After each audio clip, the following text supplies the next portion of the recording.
Salut, c'est Igloo, le Mac de l'habitat sur topmusic.fr. Igloo, l'émission recommandée par la couche d'ozone et le reste. Cédric Simonin, bonjour. Si vous le dites bonjour, ça c'est une intro, félicitations. Ouais, c'est de l'info en même temps. Le Mac de l'habitat, avec parfois des sujets, j'allais dire pointus, mais Très que l'on pointu. vulgarise. Par exemple, aujourd'hui, écoutez bien parce que c'est très recherché. Moi, déjà, je comprends pas tout à fait le titre, mais j'espère qu'à la fin de cette émission, j'aurai tout compris. C'est certain. Les servitudes de vue, les servitudes de tour d'échelle. Bravo pour le titre déjà.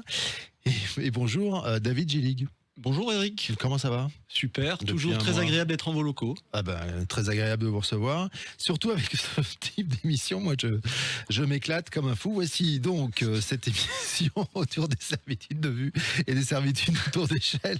David Gillig, pardon, je rappelle que vous êtes avocat en droit de l'urbanisme, ce qui est bien pour répondre à ce genre de questions. Au mieux. Et vous êtes avocat associé du cabinet Solaire Couteau et Associés depuis 2003. Alors, servitude de vue, servitude de tour d'échelle. Messieurs, allez-y, faites-vous plaisir. Voilà deux sujets qui sont très intéressants, Ah ouais. qui vont passionner. Mais en fait, ce sont les sujets qui sont concrets, récurrents et extrêmement fréquents. Donc rien à voir avec une pub pour Leroy Merlin ou Afflelou. Vous voyez. Donc on va commencer par la servitude de tour d'échelle. Je sens que cette année, vous bossez vos lancements, mais beaucoup plus. donc, La saison 4, là, d'un coup, là, tac. surtout sur des sujets comme ça. Mais vous auriez dû les bosser lors des 3 saisons précédentes parce que vous êtes très bon. Bah, personne n'est parfait. Hein. Bon, soyons sérieux. Maître, une servitude de tour d'échelle, qu'est-ce que c'est? Monsieur Simonin, On dirait Giscard. Non, les sérieux, sérieux. Les Allez, gars. en sérieux, fait, pardon, sérieux. servitude autour d'échelle, c'est un droit temporaire et limité qui est donné en quelque sorte à un constructeur pour réaliser des travaux sur une construction existante. Vous avez besoin de mettre un enduit dans le cadre du ravalement de la façade de votre bâtiment. Vous ne pouvez pas, depuis votre fonds, réaliser ces travaux. Vous avez le droit de demander effectivement un droit qui est celui qui vous permet de réaliser ces travaux en empiétant sur le fonds du voisin. Très Donc, fréquent quand on a des constructions sur limite de propriété du voisin. absolument. Merci. Le cas classique, c'est effectivement une construction qui est sur limite séparative de propriété. Dans un premier temps, ce droit a été uniquement consacré pour des travaux sur un bâtiment existant. La jurisprudence, depuis un certain nombre d'années, semble admettre que l'on puisse également, à l'occasion d'une nouvelle construction, effectivement, pouvoir bénéficier de ce droit temporaire et limité.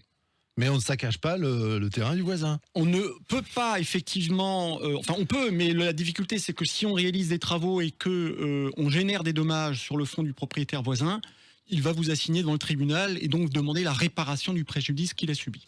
Voilà. Alors, logiquement, on demande l'autorisation au voisin, il n'est pas d'accord. Comment on règle cette problématique? Alors ça, c'est un cas qui est assez fréquent parce qu'on a malheureusement trop souvent des conflits de voisinage. Le propriétaire voisin qui ne souhaite pas de faire de cadeau, si je puis m'exprimer ainsi, à celui qui vient d'obtenir une autorisation ou qui est en train de réaliser des travaux sur un bâtiment existant, il refuse de donner son autorisation. La seule solution qui est à la disposition de celui qui souhaite réaliser les travaux, c'est de saisir le tribunal.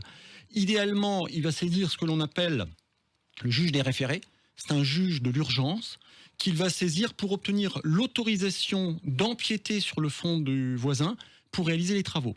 Attention, le juge est quand même très réticent pour admettre d'accorder cette autorisation. Pourquoi ? Parce qu'en réalité, on est sur une problématique de droit de propriété. Or, vous savez comme moi que le droit de propriété, c'est un droit qui est sacré, etc. Donc, pour pouvoir porter atteinte à ce droit, il faut vraiment des conditions très particulières. Conditions particulières lesquelles il faut qu'il n'y ait pas d'autre solution technique pour pouvoir réaliser les travaux. Si on a une solution technique qui permet de réaliser les travaux, on n'a pas besoin évidemment d'aller empiéter sur le fonds du voisin. Ou alors, si le coût de la mise en œuvre de la solution technique est totalement disproportionné par rapport à la nature des travaux.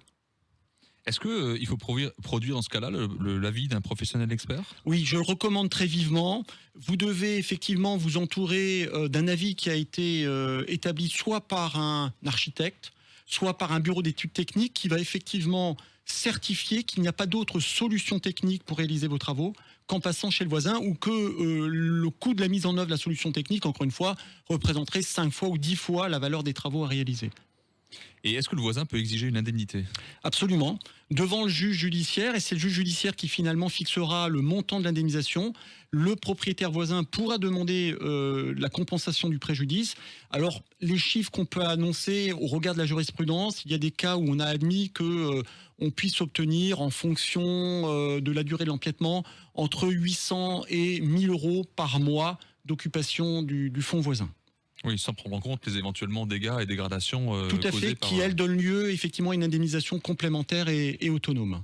Est-ce qu'il y a des démarches particulières, et vous, en tant qu'avocat, quels sont les conseils que vous pourriez donner ? Comme toujours, pour s'entendre bien avec le voisinage, la démarche que je peux évidemment conseiller d'entreprendre, c'est d'aller voir le voisin avant de faire quoi que ce soit, d'aller le rencontrer pour lui expliquer la situation, le cas échéant avec cet avis du bureau d'études techniques ou d'un architecte en disant qu'il n'y a pas d'autre solution alternative que d'aller sur sa propriété, lui indiquer la nature des travaux qui seront réalisés, lui indiquer la durée prévisionnelle des travaux et lui indiquer finalement la solution qui sera proposée. Ça pourrait être une solution par le haut via effectivement des treillis, soit une solution au sol par la mise en place d'échafaudage. Ok. On passe à la deuxième servitude, la servitude de vue. Est-ce que vous pouvez nous donner déjà une définition de ce que c'est ? Bien sûr, alors une servitude de vue, en réalité, elle a une double signification. Je ne peux pas réaliser un balcon, je ne peux pas réaliser une fenêtre qui donne une ouverture à moins d'1,90 m du fond voisin. Ça, on n'a pas le droit de le faire, c'est l'article 678 du Code civil qui l'interdit. Inversement, on ne peut pas réaliser une construction qui viendrait en quelque sorte supprimer une vue que le voisin a sur notre propre fond. Exemple classique, il y a plus de 30 ans, j'ai réalisé une ouverture en limite séparative de propriété. J'ai une vue sur le fond voisin. Vous obtenez un permis de construire. Ce permis de construire prévoit l'implantation d'un bâtiment qui est à moins d'1,90 m de ma fenêtre. C'est la violation d'une vue. Donc ça, c'est le droit. Il y a des devoirs qui sont associés à... Alors, si vous voulez, le devoir, c'est encore une fois de respecter cette règle de retrait d'1,90 m. D'accord.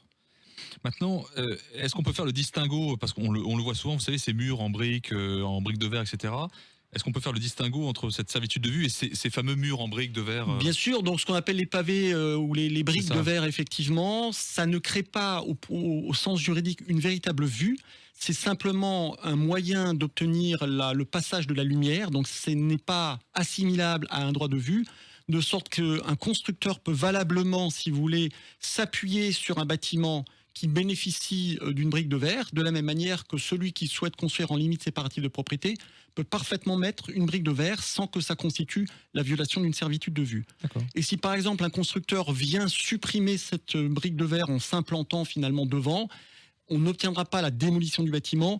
Au pire, le constructeur sera condamné à verser des dommages et intérêts, puisqu'effectivement celui qui jusqu'à présent avait un puits de lumière, ce puits de lumière, il ne l'aura plus. Et ça arrive aussi. Très fréquemment. Alors, même question que précédemment. Quels sont les conseils que vous pourriez donner dans ces cas-là ? Toujours les mêmes conseils. Alors là, il faut vraiment s'entourer de conseils au départ vis-à-vis des notaires, de vraiment vérifier qu'il n'y a pas des vues qui existent sur le fond voisin. J'ai vu trop souvent dans ma carrière professionnelle des promoteurs qui ont obtenu des autorisations d'urbanisme.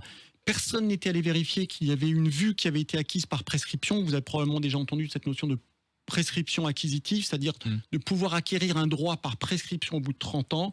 Malheureusement, le constructeur n'a pas vérifié l'existence d'une servitude. Il démarre le chantier. Le voisin vient devant le juge judiciaire en disant en réalité, je bénéficie d'une servitude de vue. Je vous demande de démolir la partie de votre construction qui viole ce droit de vue. Voilà, et c'est là que les ennuis commencent, mais c'est là aussi que vous intervenez. Oui, mais souvent, malheureusement, comme pompier, quand le mal est fait, c'est extrêmement compliqué. Souvent, ça se traduit en une transaction sur des montants extrêmement importants, parce que le constructeur, qui n'était pas prévu, parce que le constructeur fait le calcul entre devoir démolir le bâtiment ou devoir indemniser. Le calcul est souvent rapidement fait. Merci maître, vous revenez quand vous voulez dans cette émission, vous savez, vous êtes chez vous comme tous nos invités, comme tous nos experts. Cédric Sibelin, merci, l'émission on la retrouve sur Facebook, Igloo On Air, sur le site de Trianon Résidence, trianonresidence.fr, et puis évidemment sur la chaîne YouTube, sur topmusic.fr et toutes les plateformes de podcast. Si on revient un petit peu en arrière, ça fait 4 saisons, on a plus de 130 émissions maintenant. C'est ça. Et donc il y a de quoi faire, puis les émissions elles se démodent pas toutes.